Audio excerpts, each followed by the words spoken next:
This podcast is being brought to you in part by the veteran-founded Hero Soap Company located in Phoenix, Arizona. In today's environment, we must be aware of the products we apply to our skin. As a two-time cancer survivor, I cannot afford to take chances, and I use these products myself. The soaps will leave you feeling clean and refreshed. All the products made by the Hero Soap Company are made in the United States with the highest quality ingredients sourced from companies in the United States whenever possible. The products are made in small batches to ensure high quality and contain premium essential oils and fragrance. All Hero soaps are created without synthetic colorants, parabens, and sulfates that are irritating to the eyes, skin, mouth, and lungs, and are cruelty-free, meaning these products are not tested on animals. Each 5-ounce bar of soap is handmade in Phoenix, Arizona, and the body wash is available in 8 ounces with such refreshing scents as the woods, tea tree, lavender, the fields, bourbon, lime, the pines, and Arctic. You will absolutely love this soap. Please also check out their gear for sale. All the products are reasonably priced. Being veteran-founded, the company understands the dedication and sacrifice that each family makes to serve their country. A portion of sales is donated back to charities that are focused on helping veterans and our first responders. Over 1,200 bars have been sent to our deployed troops. Please check out their website, herosoapcompany.com, for pricing and a detailed description of all the products. When ordering, use the code RAP for a 10% discount. The company information will be listed in the podcast notes and featured on the podcast website, Facebook group, page, and the podcast Instagram.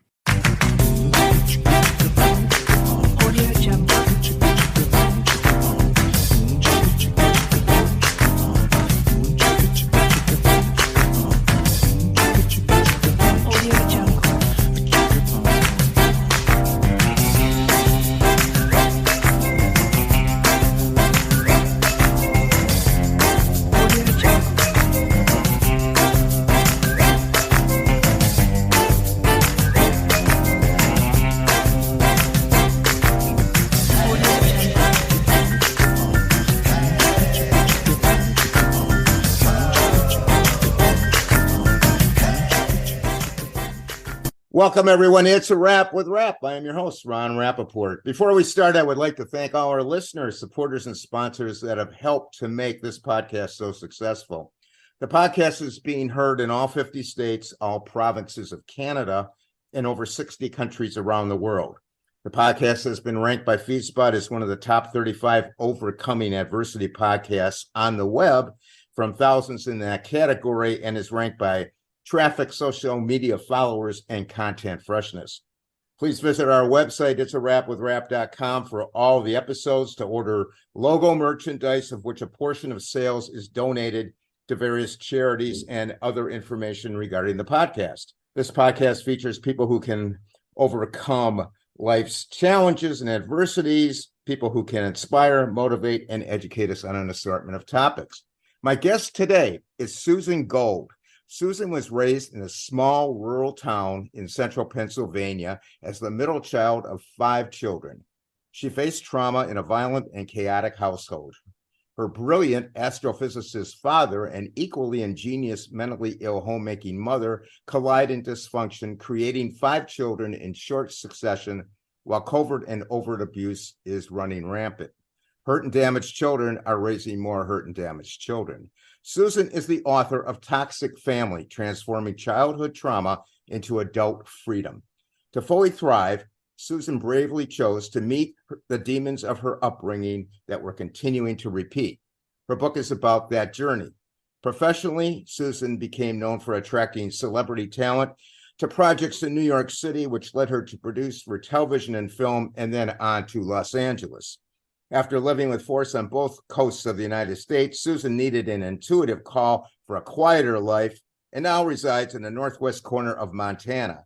She is now leading retreats, webinars, workshops, and private sessions to help others drop outdated storylines and programming in exchange for living from the heart in authentic freedom as adults. Welcome, Susan, to the podcast. Hey, Ron, it's like a privilege and I'm honored. I've been listening to a couple of your shows to warm up, and wow, your track record is awesome. I think most podcasts go a total like 6 episodes, and here you are like 3 years later. Yeah.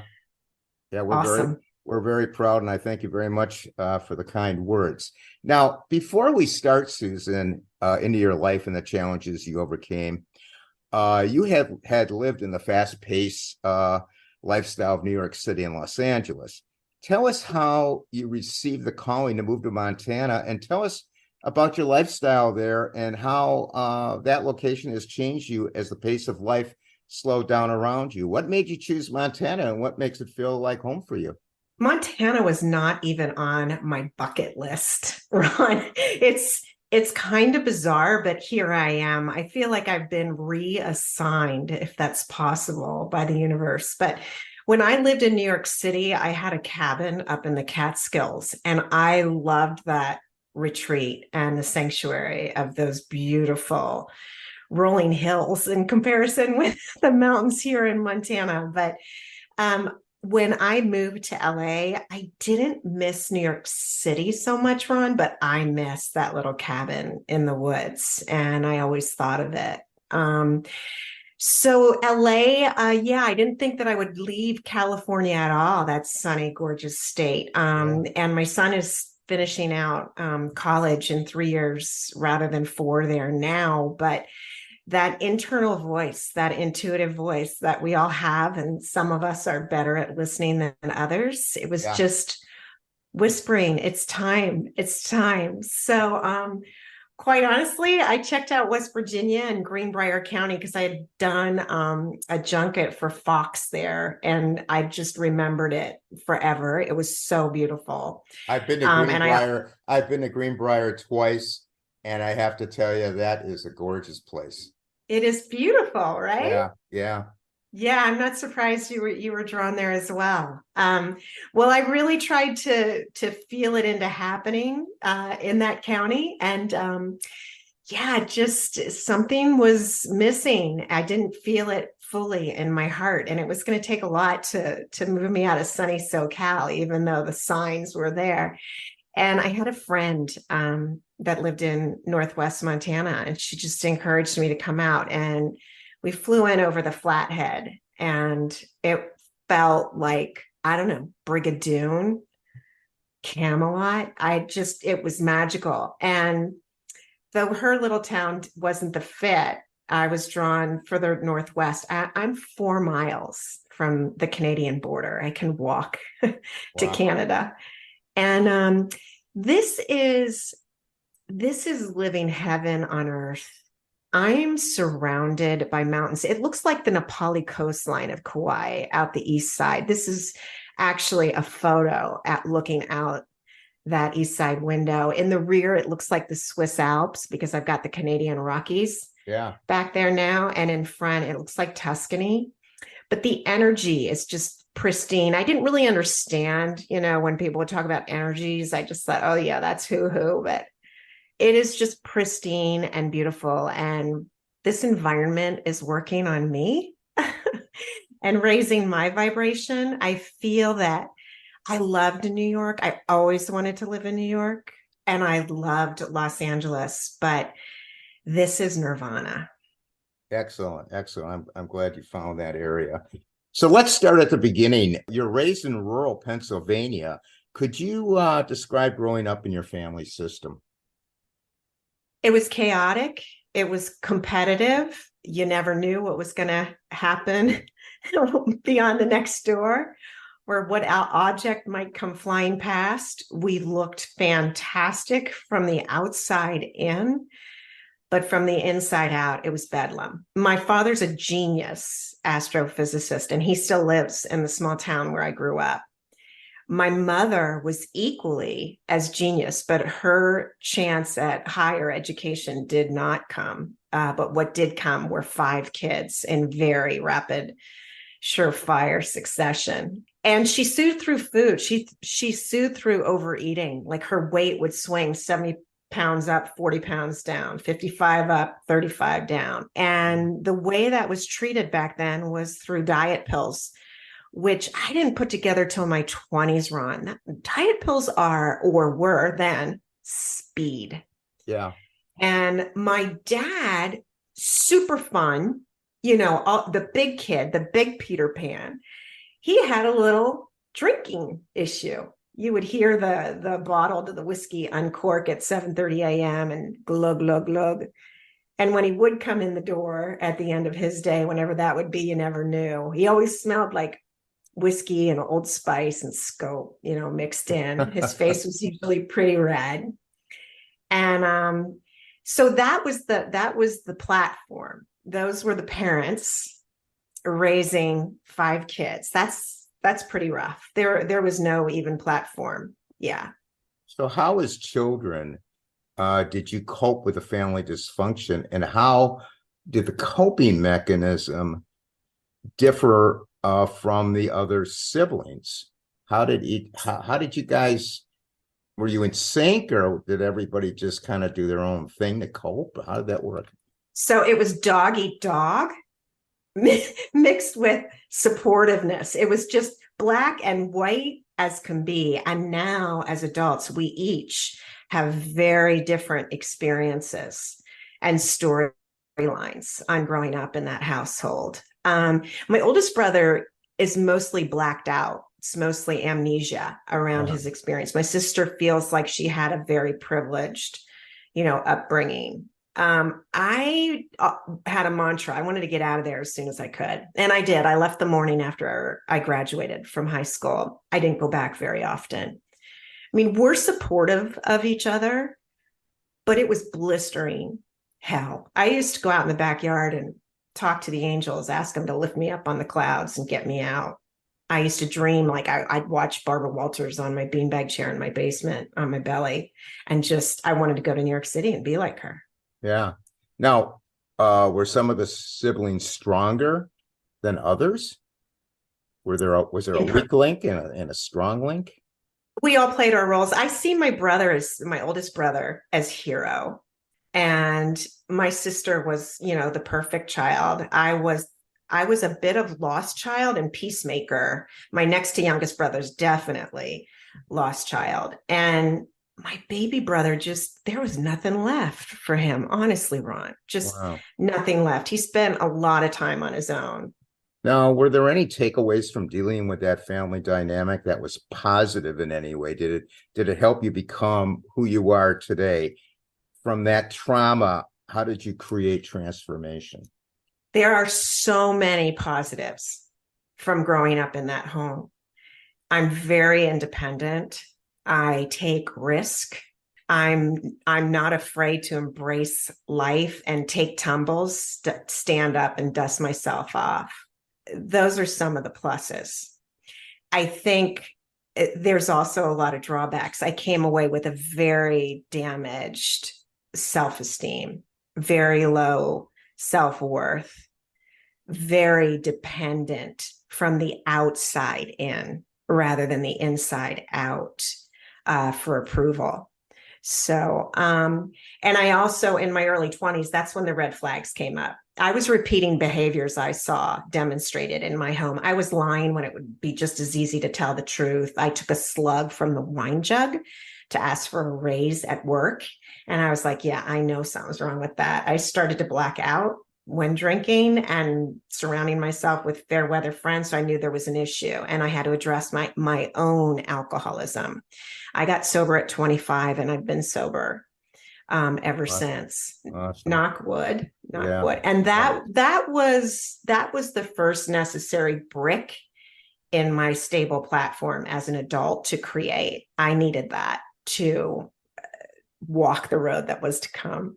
So what is the current family relationship? Let me take a very brief moment out to alert all our patients and caregivers out there that Rare Patient Voice, a supporter of the podcast, is paying for your input. Patients 16 years and older and caregivers, family and friends of any disability, disorder, syndrome, illness, or condition have the opportunity to express their opinions through surveys and interviews to improve medical products and services. Who knows your journey better than you? Rare Patient Voice puts you in touch with researchers who are developing products and services that can help you and others with your condition. These researchers need input of patients to develop products and services that have significant impact on patients' lives. Over the past 9 years, Rare Patient Voice has paid patients over $10 million. When you join Rare Patient Voice, You may be invited to participate in interviews, surveys, or online communities where you will share your insights. Rare Patient Voice usually has hundreds of studies running at any time, so there are many opportunities to participate. You will earn $120 per hour for participating in these studies. By making your voice heard, you are a catalyst for change. Rest assured your input will be used to help other patients like you. There is no cost at all to you, the participant. You can get more information and sign up by clicking the link in the sponsor's notes. Relationship now with your parents, who I believe are still alive, and your siblings, and how have the other siblings fared today? Thank you for asking that. So I have to say that pretty much what I sense, and this is my own experience, remember, everybody's got their own reality, so to speak. But to me, there's been a lot of denial. We're masters at like taking it and putting it under the carpet and putting on a good front. But there are pieces that just don't fit. There's a lot of unnecessary guilt and shame.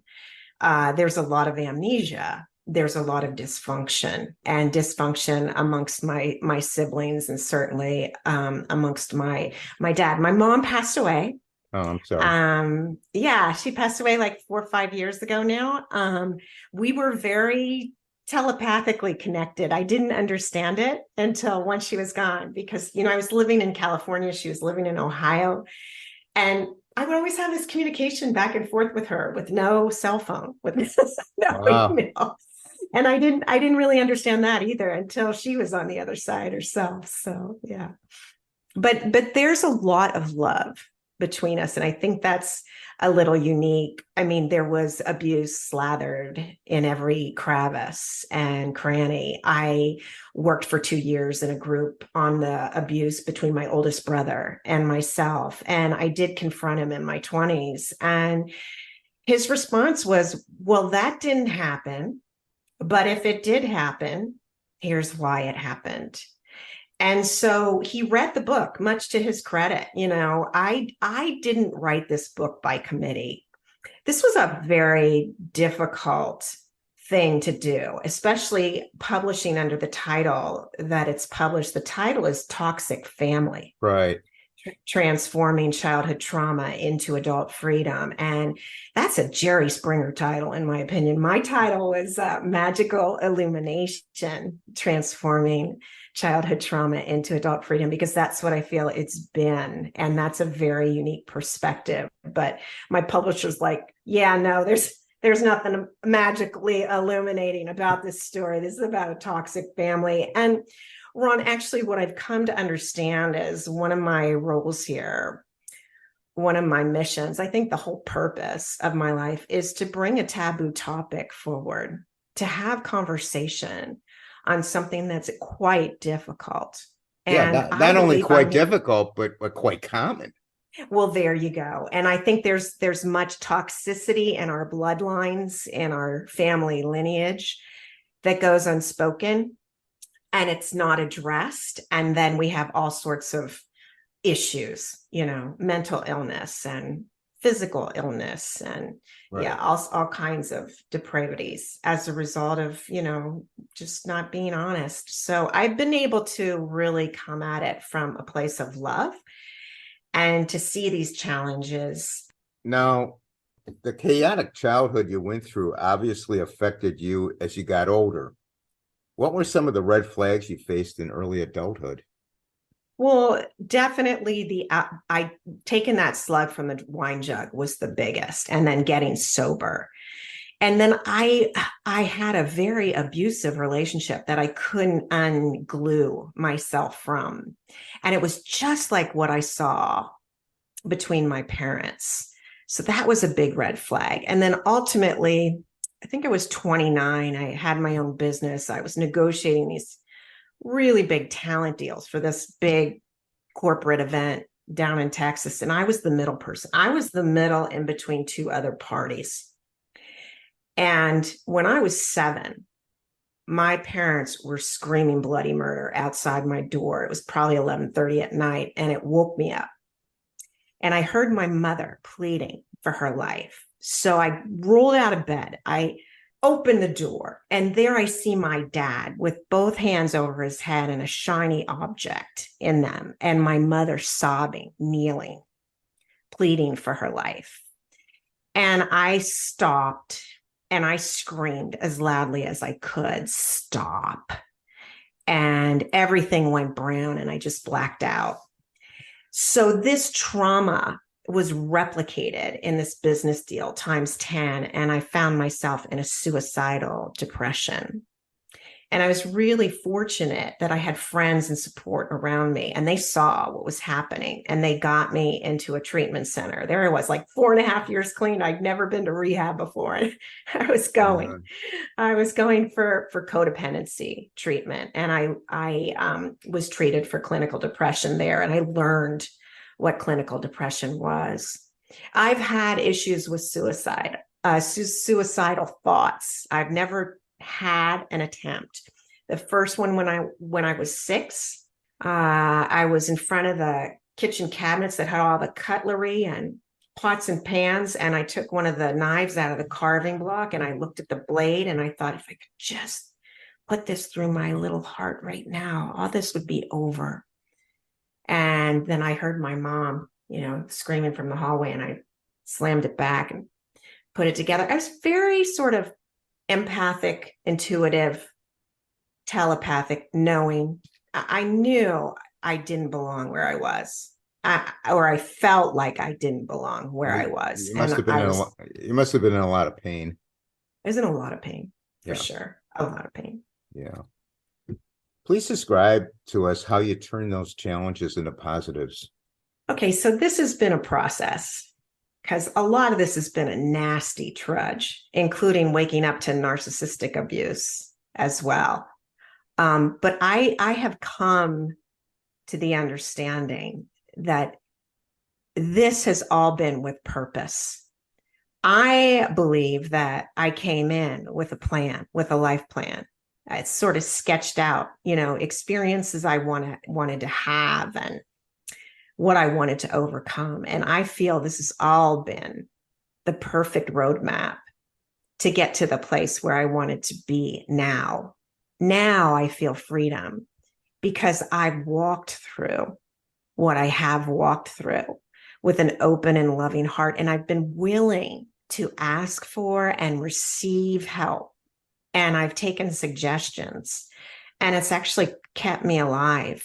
And now that I'm in this place, I can see how it benefits others. I mean, some people think I'm absolutely whacked to the hilt. How could I even be walking after living through what I have? But I believe it's all with purpose and with point. And I've had exactly the support I've needed to walk through it all. Now, Susan, you mentioned you leave the family after graduating high school and you attend college. So after college, you're introduced to the mainstream entertainment industry. Tell us about that time. And was there any trauma that occurred from those red flags from the past? And also, I know that there is an Andy Warhol story in there. Could you please share that with us? Ron, you've done your homework. You are so awesome. Oh yeah, this is the real deal. So I was drawn to the entertainment industry. I really loved the business side of it, and it always appealed. And because I had done an internship and then another, I was 19 living in Greenwich Village on my first internship, and had another, and then returned after college and wanted to work in a glitzy entertainment agency because I was below 14th Street working for all the performance artists. It's kind of cool because Spalding Gray and Eric Bogosian used to be walking around Soho, and you'd run into those guys, and Paul Zaloom, you'd go to his loft and see his latest show. It was a great time. But I worked at ICM, and remember that story about Barbara Walters? Well, yeah. She became my exercise client. I was her personal trainer to make money on the side. Wow. And one morning I rang her doorbell at 7 a.m. and she took one look at me and she's like, "Susan, get in here." And she said, "What is going on?" And she was a great interviewer because she was so intuitive. She got it out of me, and like within moments. I had been sexually harassed in the workplace. My boss left ICM to form his own agency and asked me to join him. And he had a little sexual addiction. He used to invite young actresses in for their moment, and I would have to leave for that hour or two. It was terribly awkward. And then he tried the same thing on me. And Barbara said, I'm coming with you today to work, and we're going to confront this man together. And I said, Barbara, I got it handled. It's okay. So I went to work and I did confront him. And he said, do you have everything you need? And I said, yeah. And he said, okay, great. You're fired. And I had 2.5 months of cash in the bank. I had just extricated myself from a nasty relationship. I was newly sober. I might have been 55 days sober at the time. And Barbara said, come work for Merv, her then fiance. He was running Lorimar, which was a movie distribution company. You can be his assistant. I'm like, Barbara, I can't be anybody's assistant. I'm going to try, to match celebrities with brands on my own. So somehow Donnie Deutsch got to me. Donnie Deutsch is he's a host. He's an entrepreneur. He's sort of an iconic figure. And he was running his dad's ad agency at the time. So somehow we got connected, and he's like, you think you can bring me Andy Warhol for the Pontiac dealers? I'm like, I don't know, I'll try. And of course, Ron, I couldn't get anybody to answer the phone at the factory. So I took the subway down from my Upper West Side apartment to Murray Hill, where the brownstone was, and I knocked on the door. And Fred answered, Andy's business manager. And I explained why I was there. And he said, okay, come back tomorrow at the same time, and I'll let you talk to Andy. So back I went next day, same time, sat in the foyer waiting, sweating bullets. But I knew there was some kind of help and hope, or otherwise Fred wouldn't let me have an audience with Andy. Intuition. And there we go. And that was developed from, as a child growing up to keep myself safe. Thank you, Mom and Dad. Yeah. And the doors flew open into the studio. And it was black. It was dark in there. I was afraid to go in. I didn't know what was going to happen. And in the center of the room was a pin spotlight on all this platinum hair going 17 different directions. And 3 pugs, those little dogs with the smushed faces that are so cute. Well, they were running all around the studio. And so I'm there, I'm talking to Andy, I'm telling him what I'm there for and what this is about. He's not even making eye contact. He's just scribbling. And when he feels like it, he pays attention to the pugs that are pulling on his pants, and he lifts them up like they're little babies. And I knew those dogs mean everything to him. So finally, he stopped scribbling and he looks over at me for the first time. And I stopped still. And he said, now, really, why should I do this? And I just paused. And I said, because you can have the pugs in the shot with you. And I didn't know if that was true. Yeah. It just came out of your mouth. And he said, yes. And so Wow. that was the deal that started my career. Yeah. And I became known for matching celebrities to brands. Well, that's a big deal, Andy Warhol. Yeah. And that led me to actually Roger Ailes, who was running the network at the time and wanted celebrity branding on it. And nobody was coming and I didn't know what to do. And I grabbed a cameraman one night, went down to a red carpet event, started interviewing them about the event, and then asked them to look to camera and give a little greeting. So we had all these high profile celebrities on this little unknown network of Rogers. And that branded me as well. And he said, name the show you want to produce. And then he invited me to help him launch Fox News Channel. And that led me into television producing. And then that ultimately led me on into reality TV and film. Wow. So let's talk about intuition a little bit. What role did your intuition play as you progressed after leaving home and proceeding forward with your life? Did you always have trust in it? And describe some moments when you allowed your intuition to lead you. I so wish I would have listened to it with full intent my entire life. But sadly, I kicked it under the carpet and down the road more than a few times. But no, my intuition really has saved me and has helped me prosper. The podcast is so happy and proud to have Blue Sky CBD as one of our sponsors and supporters. At Blue Sky CBD, they know that the highest quality CBD starts from the seed. Blue Sky partners with sustainable, responsible farms for superior hemp plants to extract their CBD and other healthful phytonutrients. Each of Blue Sky's products contain high concentrations of CBD for maximum impact, and Blue Sky offers some of the lowest cost per milligram CBD on the market. All Blue Sky's products are THC free and are tested by a third-party laboratory for potency and purity. All this has made Blue Sky one of the only brands trusted by healthcare professionals across the United States. As the demand for CBD and its therapeutic potential have grown rapidly worldwide, it's difficult to know which products you can trust. At Blue Sky CBD, they don't just sell their products, they use their products. Blue Sky CBD proudly shares testimonials of their loved ones who use these products. Blue Sky CBD guarantees the potency and purity of each and every product they sell. Blue Sky tests their products 3 times. First, the plant is tested, next the isolate, and last, the final product to ensure each product batch meets Blue Sky's high standards. A copy of the certificate of analysis is linked below each product description online.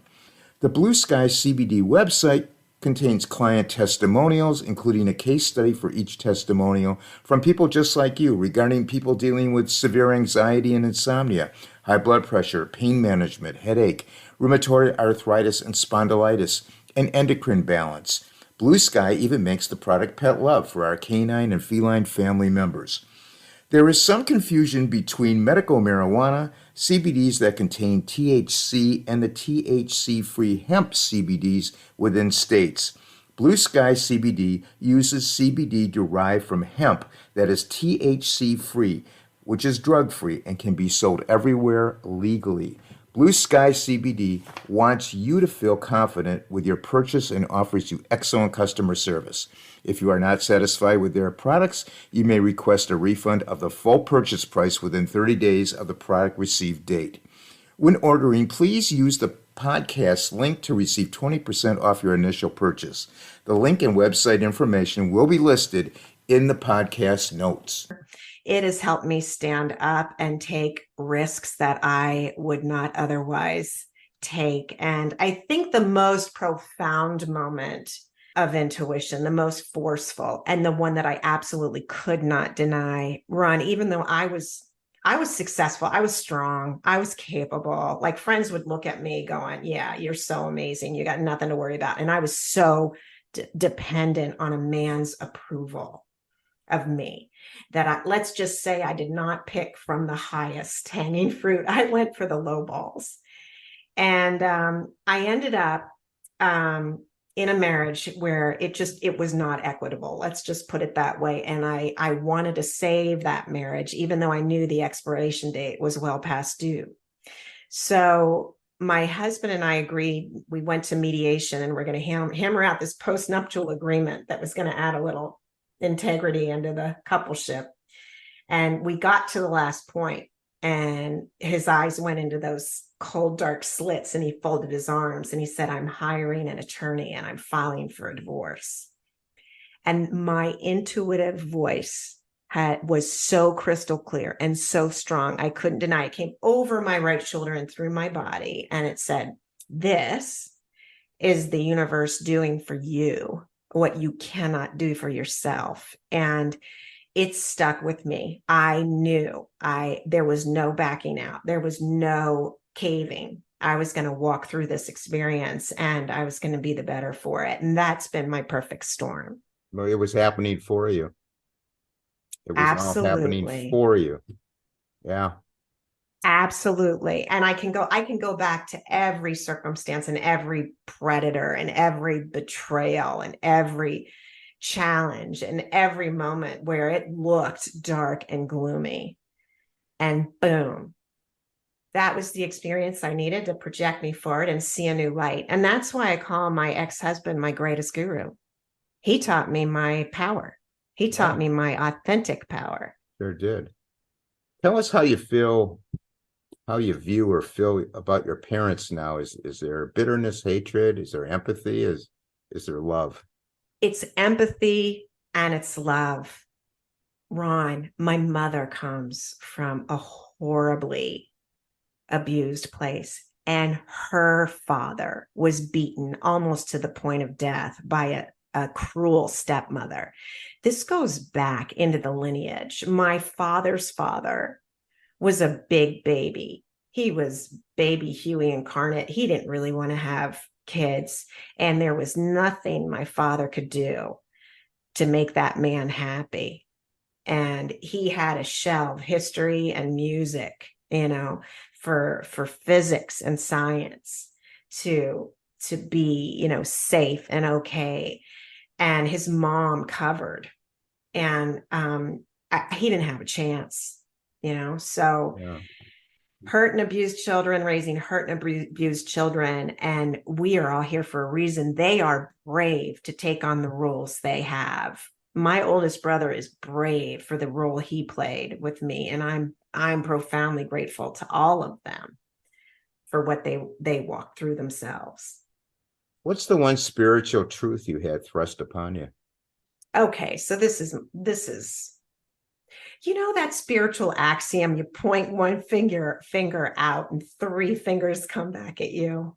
Yeah. So when you're a super empath, that's a nasty spiritual axiom to look at. That axiom and that truth has kept me in some pretty dark, abusive places. And I'm talking not just personally, but professionally as well. So I have to watch that spiritual axiom. I generally take an inventory of my actions. I generally hold myself accountable and responsible. So that one I have a little bone of contention with. I think we touched upon this, but how did your upbringing affect your relationships with your partners? Thank you for asking that question. This has had profound effect on my relationships. I never felt worthy. I always felt like I needed to drag more and carry more. And because I was so dependent externally on approval, and I didn't have that inside until I went through that experience that I described earlier, it really backfired and it cost me plenty. And one thing my dad said to me, I think I was 12, he said, "You're going to have a hard time. Your tastes are so refined and high. Nobody's going to want to marry you." Huh, what an awful thing to say.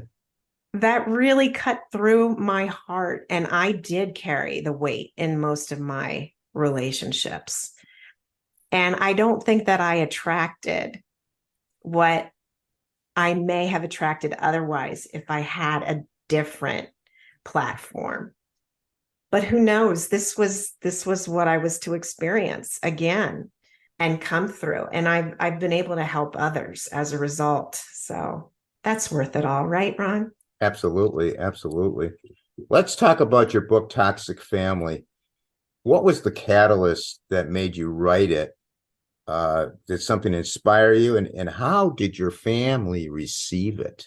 So that book, it was in 2007 when an Irish seer told me I had that book to write. And I promptly kicked that down the ballyhoo. I wasn't going to go through that agony for a PR tool of some type. So, and then back to back intuitives told me I had a book to write. The third one telling me, "You have 3 books to write. You have a lot to say." So I thought, oh, geez, let me get this over with. So I sat at my computer for 15 minutes a day, whether I had something to write or not, until I got the first pass of the manuscript. And I wouldn't do that again. That was rather brutal. I've come to a different place. I've been a bit of a bulldozer. It's gotten me ahead in my career, but yeah, I don't treat myself with that kind of brutality any longer. And then a wise mentor said, go back through this book from little Susie's point of view, from that soul in your heart, that light that's walked through all of this with you. And that's when I connected. to the black and white on the pages. And that's when I really felt that deep inner compassion and self-love. So I couldn't write this book by committee. Boundaries are still challenging for me because boundaries weren't something that were permitted. You know, I was an extension of my parents. And I told them that I was writing a book. And I decided if they wanted information and asked, I would give them detail. But if not, it was just going to get published. And so my sister, I talked with her before it came out. And I talked with her because the title had changed Right. from Magical Illumination to Toxic Family. And, you know, she said, we all have our own experiences. I can't blame you for writing yours, and it's what you've lived. And then my oldest brother read the book, and it ripped his construct apart. He's never examined. He's in pain, he's in discomfort, but he's never truly examined. And his whole childhood, again, is mostly blacked out. He had horrible abuse within that system. And so now he's struggling. And I really hope that this is going to bring him profound healing. And that's what I hope for the book, that it will bring us all profound healing, to take these old skeletons out of the closet and shake them out, because we do have great love and respect for each other. And my oldest brother told me that he was proud of me for what I had been through, the way that I chose to tackle it, and where I am now. And I'm really grateful for that acknowledgement, but I'm mostly grateful that he's my brother. Yeah. Tell us a little bit about the book. What do you want people who read it to get out of it, to take away from it? Well, I'll just tell you by one example. You know, I moved to Montana a year ago, and I had a new friend read the galley form before it was turned into the publisher. And she texted me at 7:30 in the morning. And she said, I need to see you like as soon as possible. And she rang my doorbell at 10 a.m. And she said, you know, I read this chapter and I did one of the corresponding exercises in the workbook.